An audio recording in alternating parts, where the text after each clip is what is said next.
Hi everyone. So mentoring day yesterday, I thought I'd give a share on one of the main themes that myself and other mentors on my team were helping people with, because I'm sure that will be useful for you starting and scaling your service accommodation business. Is make use of your power team and get advice from different power team members when making decisions on what to do. So I'll give you an example of what I mean there. People were defaulting quite often when they're talking about buying serviced accommodation properties, and they were defaulting to buying them in a limited company. And often when people say that to me, I'll say, well, that's fine. Okay, I've bought service accommodation properties in a limited company. Yeah, but why is it that you're doing that? Well, my accountant said I should. Okay. Here's the thing that needs to be considered that most accountants don't actually understand, is the significance of capital allowances.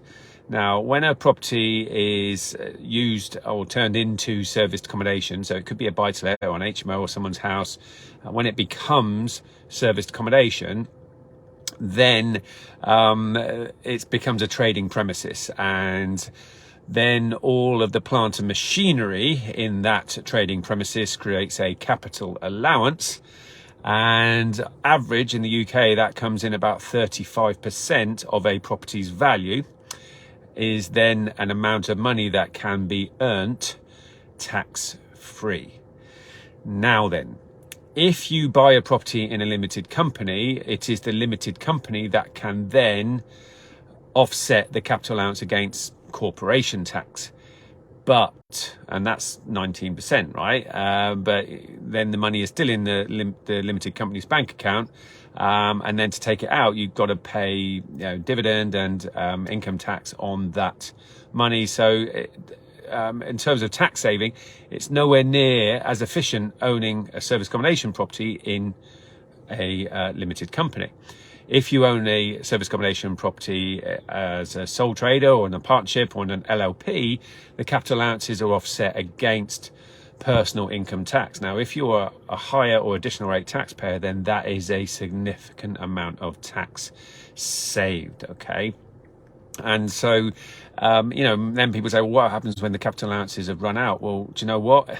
Even if you are a higher rate taxpayer, you still end up paying about the same amount of tax on the income as you would do via a limited company, because again, by the time you've taken it out of the limited company and paid dividend and income tax, you're not saving anything having it in a limited company versus in your own name if you're a higher rate taxpayer. So again, there's no argument really for buying a service accommodation property in a limited company.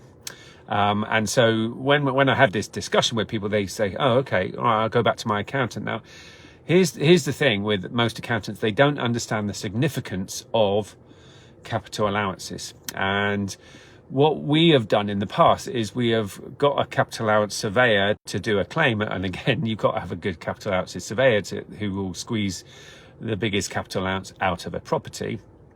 And we will actually show an accountant their capital allowance claim. And then when the accountant models that in terms of how much tax can be saved depending on the owning structure of a property, quite often then they change their tune and come down in favour of owning in either as a sole trader or a partnership or a LLP.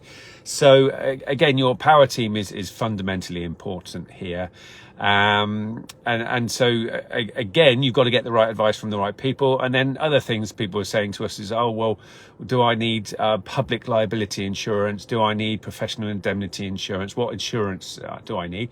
Well, again, you speak to your power team. So people who do my service accommodation training, I essentially give them my power team. Yeah. And I don't just hand out the details of my power team to anyone who messages me on social media or anything like that. They would be too busy to do any work for me. And also, once people have got properly trained in service accommodation, then they're on the same page as my power team, and therefore they're not taking up my power team's time too much trying to teach them service accommodations. Hopefully that makes sense why I don't just give out my power team details to anyone that asks. But those people that do my training, I'm happy to do that in order to help people then carry on with their service accommodation business, etc., etc. So the point on just ask the power team is the power team will do a fact find and then come up with the solution. And all my power team are on the same page as me in terms of service accommodation.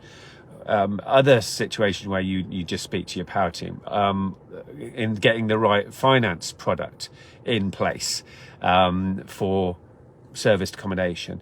And quite often, you just need to be the conductor of the orchestra, and you give all the different issues to your power team, your capital allowances surveyor and your accountant and your mortgage broker and your solicitors and people like that. And ultimately, when you've had a brainstorm effectively with all of the different members of your power team, considering everything that needs, all the moving part that needs to be figured out, and then you arrive at the solution, and also have a mentor at hand who's been there, seen it, done it as well. And then ultimately you're going to make the right decisions, have the right compliance, and moving forward, that can make tens of thousands, if not hundreds of thousands of pounds worth of difference in profit, or tax saved, by the way.